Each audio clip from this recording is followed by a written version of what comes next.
Hello everyone. हम class 10th का chapter electricity discuss कर रहे थे। इसमें हम इलेक्ट्रिक चार्ज, इलेक्ट्रिक करंट और पोटेंशियल डिफरेंस के बारे में डिस्कस कर चुके हैं। आज हम इसको आगे डिस्कस करने वाले हैं। चलिए स्टार्ट करते हैं। सबसे पहले है combination of register in series and parallel. जब हम रेजिस्टेंस को सीरीज़ में लेते हैं तो तब क्या होता है, करंट क्या होता है, सेम होता है और जो वोल्टेज है वो डिवाइड हो जाती है। जैसे आप डायग्राम में देख सकते हैं, इसमें वोल्टेज क्या हो रही है, डिवाइड हो रही है और करंट क्या है, थ्रू आउट सेम रखेंगे हम।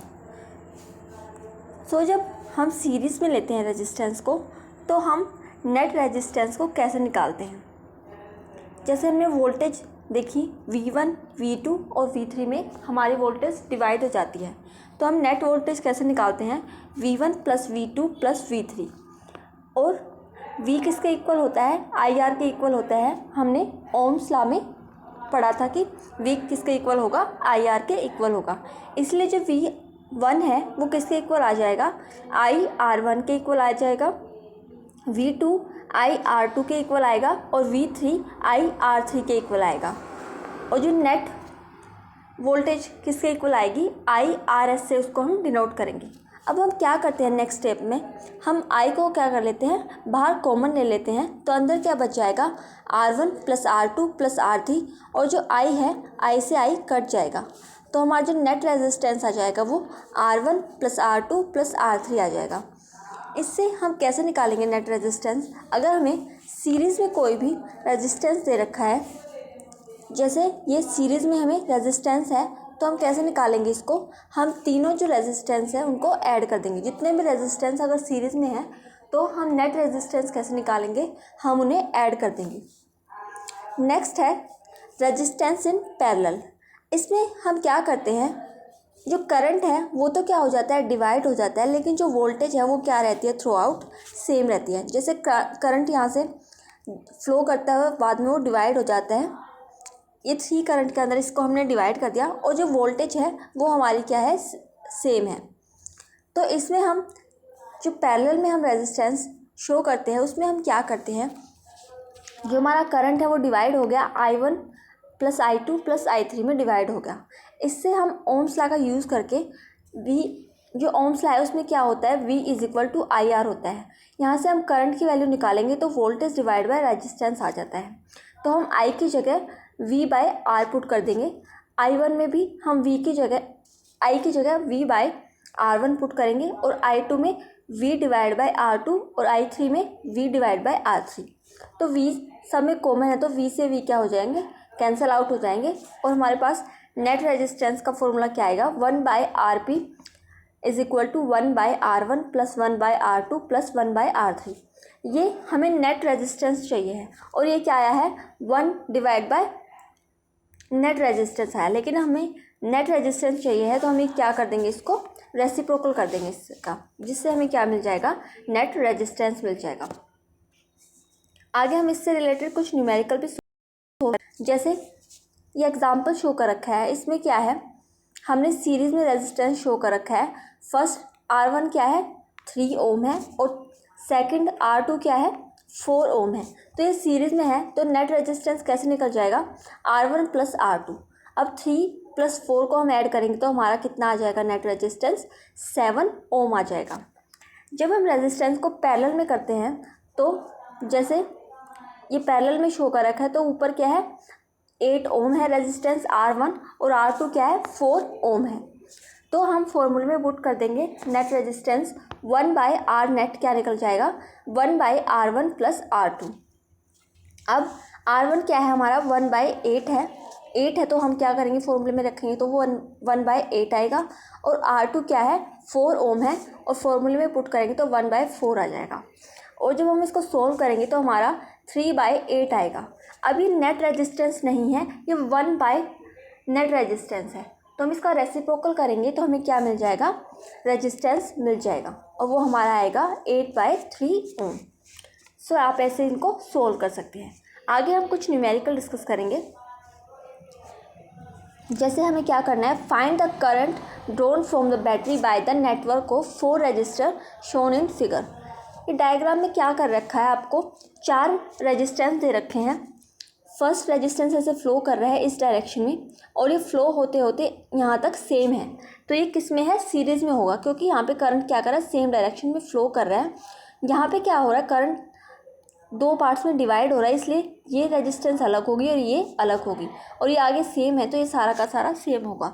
अगर हम इसको सिंपली तरीके से बनाएं तो ये कैसे बनेगा, ये रेजिस्टेंस ऐसे बनेगा, ऐसे, ये ऊपर वाला सीरीज़ में है और इसके पैरेलल में एक और रेजिस्टेंस है 10 ओम।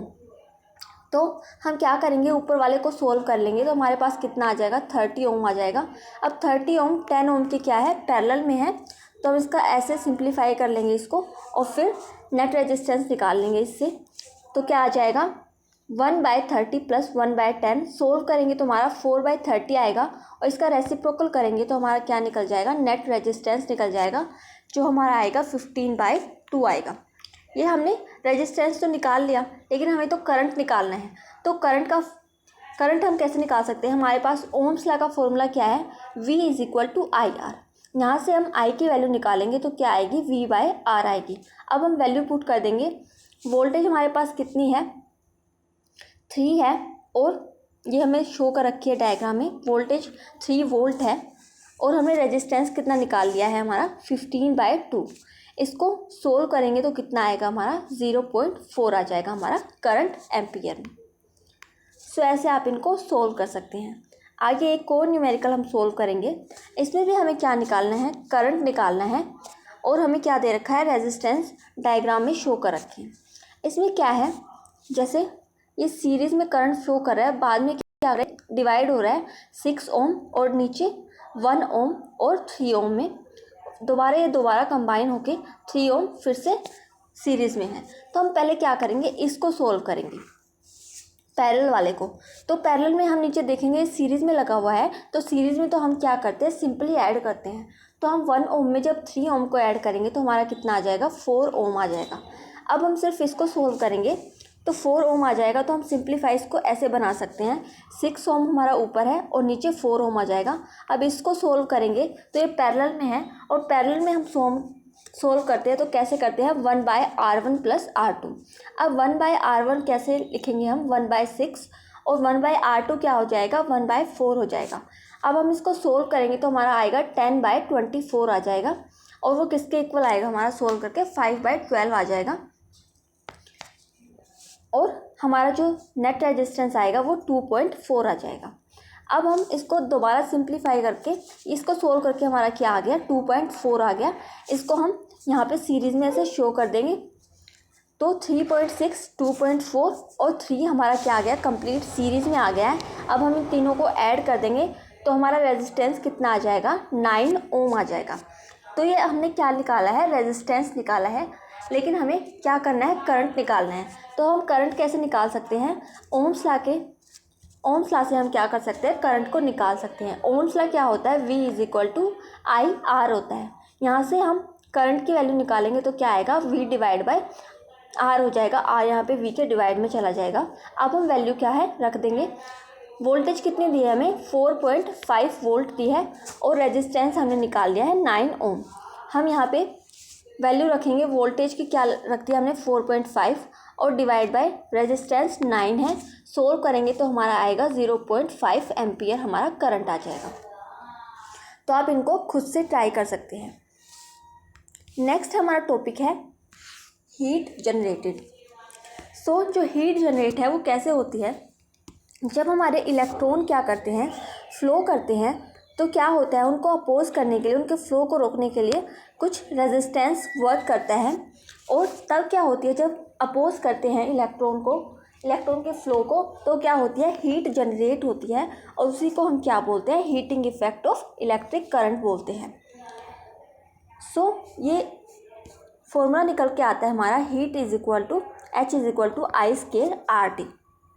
ये I² है, अगर इसको हम I और R को इकट्ठा लिख लें और इस I को यहाँ लिख दें और मल्टीप्लाई T करेंगे तो I हमारा किसके इक्वल होता है, V के इक्वल होता है, जिससे सोल्व होके हमारा क्या आ जाएगा, VIT आ जाएगा। तो H की वैल्यू आ जाएगी VIT। ये हम ओम्स लॉ से दोबारा डेरिवेशन करके इस आई स्केयर आर टी को सोल्व करके हम दोबारा एच की value V square T divide by R भी निकाल सकते हैं। सो अब एक लॉ है जो हमारे हीटिंग इफेक्ट पे बेस है, तो वो क्या लॉ है? Joule law of heating. ये क्या बताता है हमें? जो हीट जनरेटेड होती है कंडक्टर में वो किसके डायरेक्टली प्रोपोर्शनल होगी? स्केयर ऑफ करंट के, रेजिस्टेंस के और time for which the current is passed, इन तीनों के क्या होगी? डायरेक्टली प्रोपोर्शनल होगी जो हीट जनरेट होती है। एच की वैल्यू हमने निकाल ली थी आई स्केयर आर टी। सो जो हमारी हीट है वो किस पे डिपेंड करती है? रेजिस्टेंस पे डिपेंड करती है। सो ये आपको याद रखना है। कुछ डायग्राम शो कर रखे हैं इलेक्ट्रिक बल्ब, इलेक्ट्रिक फ्यूज़ और इलेक्ट्रिक आयरन। जो हमारा इलेक्ट्रिक बल्ब है उसमें क्या होता है? टंगस्टन प्रेजेंट होता है। तो हम टंगस्टन का यूज़ ही क्यों करते हैं बल्ब के अंदर? क्योंकि जो हम टंगस्टन है उसका मेल्टिंग पॉइंट बहुत ज़्यादा हाई होता है, इसीलिए हम क्या करते हैं बल्ब के अंदर क्या करते हैं? टंगस्टन का यूज़ करते हैं। सो ये आपको याद रखना है। नेक्स्ट हमारा टॉपिक है पावर। पावर क्या होता है? It is the work done per unit time, उसी को हम क्या बोलते हैं? पावर बोलते हैं। सो पावर क्या होगा? पर यूनिट टाइम के अंदर जितना भी वर्क डन हुआ है उसे हम क्या बोलेंगे? पावर बोलेंगे। सो पावर का फॉर्मूला क्या होता है? Work done divide by time. Power को हम दूसरी फॉर्म में भी लिख सकते हैं वी आई। वो हम कैसे डेराइव कर सकते हैं? ओम्स लॉ के थ्रू हम इसको डेराइव कर सकते हैं। जैसे I is equal to V R होता है, ये हमने करंट ओम्स लॉ से डेराइव किया था। सो यहाँ से हमारी वी की वैल्यू क्या आ जाएगी? आई आर आ जाती है। तो इससे हम क्या कर सकते हैं? पावर की वैल्यू वी आई सोल्व कर सकते हैं। वैसे ही वर्क डन हम दूसरी फॉर्म में लिख सकते हैं W is equal to I square R और W is equal to V square R. ये हम सोल्व कैसे करते हैं? जैसे हमने वोल्टेज का फॉर्मूला पढ़ा था, work done divide by charge पढ़ा था।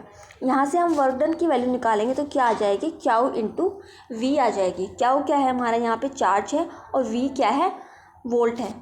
ऐसे हम पावर का फॉर्मूला क्या है? Work done divide by time.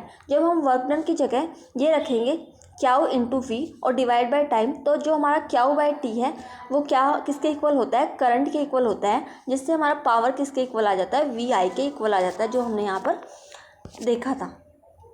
तो ऐसे ही करके हम वर्क डन भी ऐसे निकाल सकते हैं। नेक्स्ट न्यूमेरिकल है, हम वो सोल्व करेंगे। इसमें क्या है? An electric refrigerator rated 500 volt operate 6 hour per day.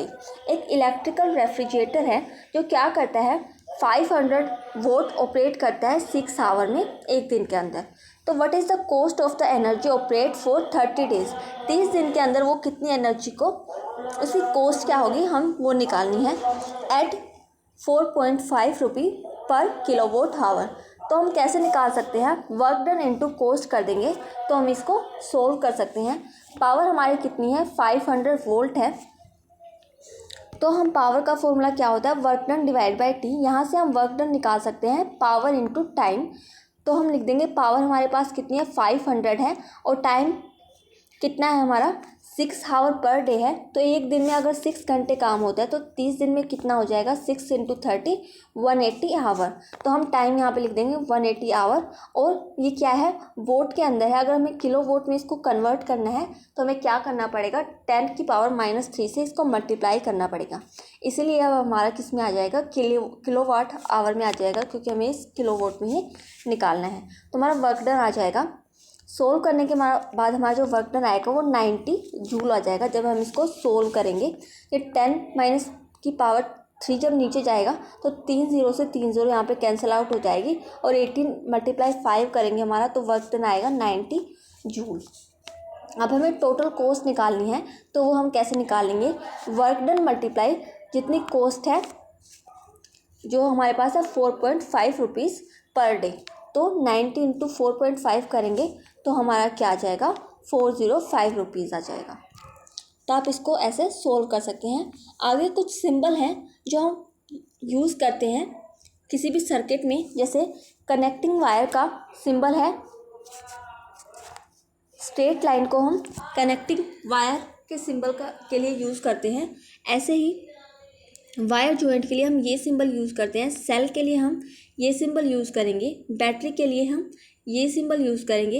ये सारे हमने पीछे करंट और volt meter, voltage potential difference है, उनमें हमने ये सारे पढ़े थे। एमीटर का, वोल्ट मीटर का, गैल्वेनोमीटर का, ये हम पीछे डिस्कस कर चुके हैं। इलेक्ट्रिक बल्ब का अगर हमें सिंबल दिखाना है तो हम ऐसे दिखाएंगे। रेजिस्टेंस का भी सिंबल हम पीछे पढ़ चुके हैं। ओपन स्विच और क्लोज स्विच का सिंबल थोड़ा सा डिफरेंट है। जब हम स्विच को ऑफ रखते हैं तो ओपन स्विच का सिंबल ऐसे शो करेंगे और यह है क्लोज स्विच का सिंबल। सो हमारा इलेक्ट्रिसिटी वाला चैप्टर कंप्लीट हो गया है। अगर आपको कोई भी डाउट है तो आप कमेंट सेक्शन में पूछ सकते हैं। और अगर आपको मेरी वीडियो पसंद आई हो तो please like, share and subscribe my channel. Thank you.